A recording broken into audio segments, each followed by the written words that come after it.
Hello AP నమస్కారం, నేను మీ షణ్ముఖ్ మరొక అంశంతో మీ ముందుకు వచ్చాం.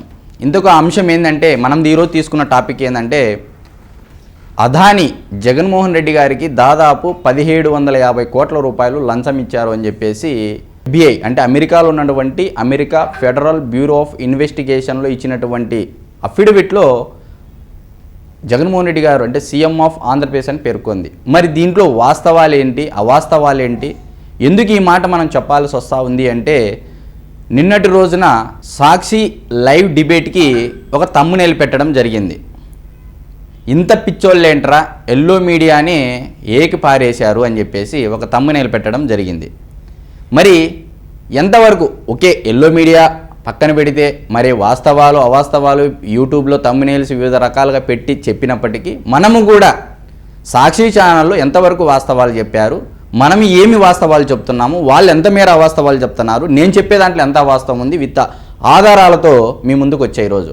మరి సాక్షి ఈశ్వర్ గారు ఎప్పటి మాదిరిగానే 10 ప్రశ్నలు వేస్తూ ఉన్నారు. అందులో భాగంగా మనము కూడా 10 ప్రశ్నలకు 10 సమాధానాలు చెప్పే విధంగా గతంలో వీడియోలు చేశాం. మరి ఇప్పుడు కూడా అందులో భాగంగా సాక్షి ఈశ్వర్ గారు వేసినటువంటి అంటే ఆ ఛానల్ లైవ్లో చూపించినటువంటి ఏదైతే ప్రశ్నలు ఉన్నాయో ఆ ప్రశ్నలు ఒక్కసారి మీ ముందు చదివి దానికి సమాధానం ఇచ్చి మరీ తిరిగి సాక్షి ఈశ్వర్ గారికి మనము కూడా 10 ప్రశ్నలు ఈ సందర్భంగా వేస్తూ ఉంటాం అన్నమాట. మరి మొదటి ప్రశ్న ఏమన్నారు అంటే జగన్ సర్కారు సెకీతో చేసుకున్న ఒప్పందంలో ఏటా 3750 కోట్ల రూపాయల విద్యుత్ భారం తగ్గుతుంది అని చెప్పేసి ఒక క్వశ్చన్ వేయడం జరిగింది.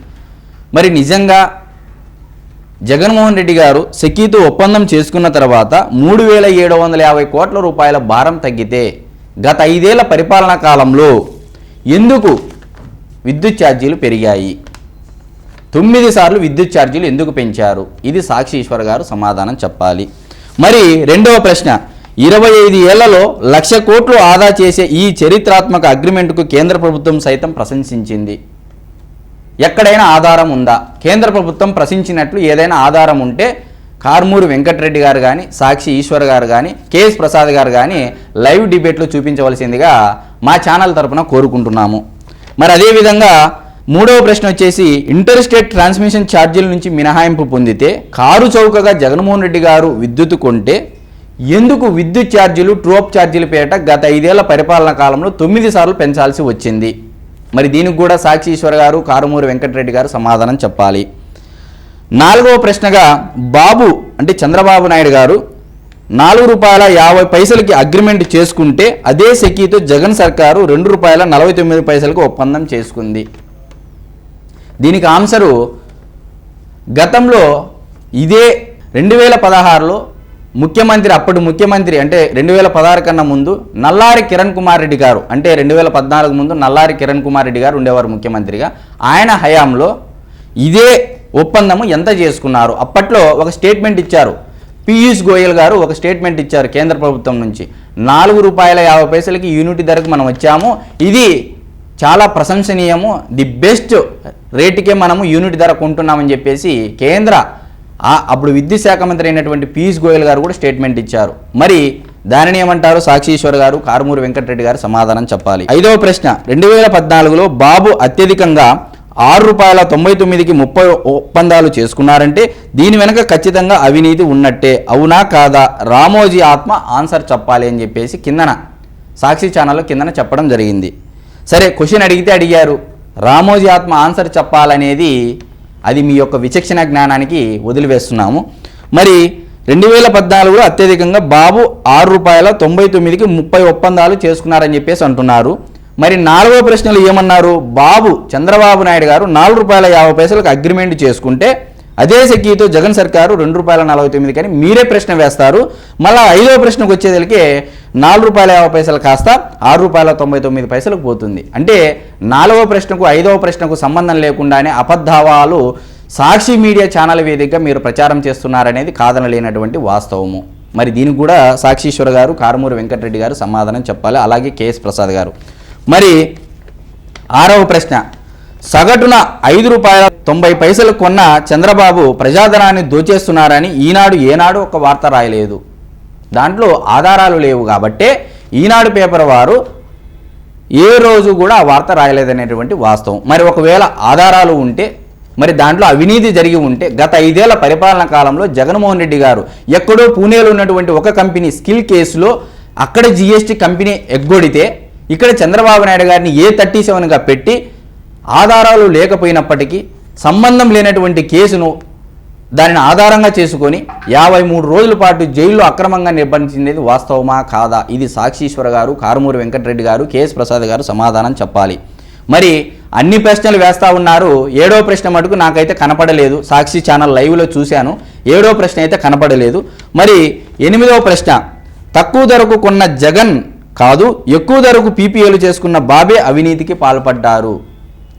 మరొకసారి చెప్తున్నాము, తక్కువ ధరకు జగన్ గారు కొంటే 2014లో 6 రూపాయలకి అగ్రిమెంట్ చేసుకుంటే 2016 టయానికి 4 రూపాయల 50 పైసలకి అగ్రిమెంట్ చేసుకుంటే 2021 టయానికి 2 రూపాయల 49 పైసలకి ఎందుకు అంటే గ్రాడ్యువల్గా ఎందుకు తగ్గుతా వస్తూ ఉంది? సోలార్ విద్యుత్ అనేది గ్రాడ్యువల్గా ఎందుకు తగ్గుతా వస్తుందంటే ఇప్పుడు ఒక మొబైల్ ఫోన్ కానీ గతంలో ఒక మొబైల్ ఫోను 30,000 రూపాయలు ఉంటే ఒక 2 ఏళ్ల తర్వాత ఈ ఎలక్ట్రికల్ సంబంధించి ఏదైతే ఎలక్ట్రికల్కి సంబంధించి వస్తువుల ధరలు తగ్గుతూ ఉంటాయి. అది డిమాండ్ అండ్ సప్లై ప్రకారం రేట్లు తగ్గుతూ ఉంటాయి. ఇది కూడా తెలుసుకోకుండా చంద్రబాబు నాయుడు గారి మీద ఆరోపణలు చేయడం సాక్షి ఛానల్ మీదకి ఎంతవరకు సమంజసము? ఇది కూడా సాక్షి ఈశ్వర్ గారు, సాక్షి కూర్చున్నటువంటి కారుమూరి వెంకటరెడ్డి గారు, కేఎస్ ప్రసాద్ గారు సమాధానం చెప్పాలి. మరి అదేవిధంగా 9వ ప్రశ్న, అధిక ధరలకు పీపీఏలు చేసి 1000 కోట్ల స్కామ్లకు పాల్పడింది చంద్రబాబు అని ఈనాడు ఏనాడు ఒక్క వార్త రాయలేదు. ఆధారాలు లేవు కాబట్టే, చంద్రబాబు గారు అవినీతి చేయలేదు కాబట్టే, ఏ కేసు లేదు కాబట్టే మీరు స్కిల్ కేసులో ఎక్కడో దానికి సంబంధం లేనటువంటి ఒక కంపెనీ అంటే ఆ కంపెనీ జిఎస్టీ కొడితే చంద్రబాబు గారిని కారణం చూపిస్తూ అక్రమంగా నిర్బంధించింది వాస్తవమా కాదా? చంద్రబాబు నాయుడు గారు తప్పు చేస్తే మరి నిజంగా మీరు గత 5 ఏళ్లలో మీరు వదిలిపెట్టేవారా అని నేను మా ఛానల్ తరపున అడుగుతా ఉన్నాను. అదేవిధంగా దీనికి కూడా సాక్షి ఈశ్వర్ గారు, కేఎస్ ప్రసాద్ గారు, కారుమూరి వెంకటరెడ్డి గారు సమాధానం చెప్పాలి. ఇకపోతే 10వ ప్రశ్న, జగన్ సర్కారు ఒప్పందం అదానితో కాదు సెకీతో. అమెరికా సంస్థ అదానిపై ఆరోపణ చేస్తే జగన్కు మరక పూస్తున్నారు. మరి సెకీని వాడుకొని అదాని జగన్మోహన్ రెడ్డి గారి దగ్గరికి ఎందుకు వచ్చారు? 2019లో సెకీ కంపెనీ టెండర్లకు పిలిస్తే 2020 డిసెంబర్ వరకు ఎవరు ఆ సెకీ నుంచి విద్యుత్ కొనుగోలు చేయడానికి ఎవరు ముందుకు రాలేదు.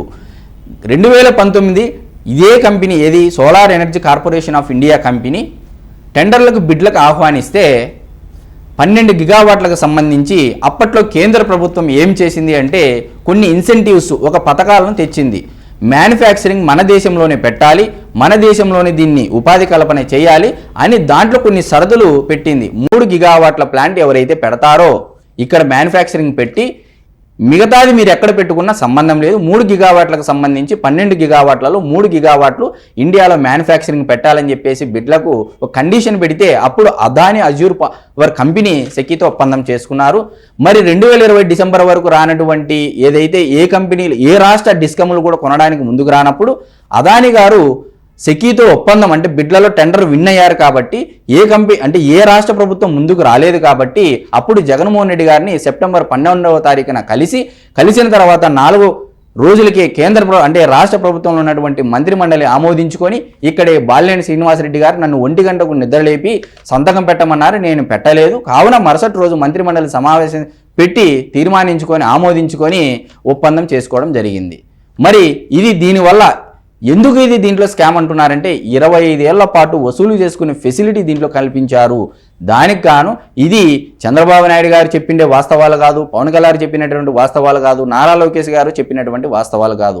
అమెరికాలో ఉన్నటువంటి ఫెడరల్ బ్యూరో ఆఫ్ ఇన్వెస్టిగేషన్ అక్కడ ఉన్నటువంటి న్యాయశాఖ తనకున్నటువంటి అఫిడవిట్లో సాగర్ అదాని గారి యొక్క డేటా సేకరించి వాళ్ళు కోడింగ్ లాంగ్వేజ్లో కూడా మాట్లాడుకోవడం జరిగింది. సూపర్ అగ్రిగేటరు, సూపర్ ఎండ్ అనే ఒక పదాలతో కోడింగ్ లాంగ్వేజ్ ద్వారా ఏవైతే మెయిల్స్ చేసుకొని మెసేజ్లు పెట్టుకున్నారో దాని ద్వారా అవన్నీ డేటా సేకరించి ఈరోజు అమెరికాలో ఉన్నటువంటి FBI అదాని మీద, సాగర్ అదాని మీద కేసు పెట్టడం జరిగింది.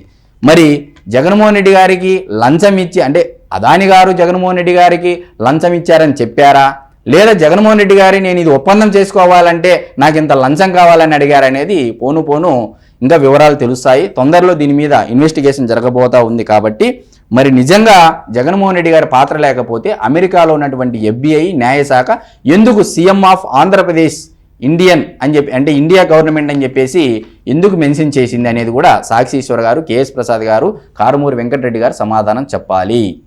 ఇదండి, మరొక అంశంతో మీ ముందుకు వస్తాం. నమస్తే.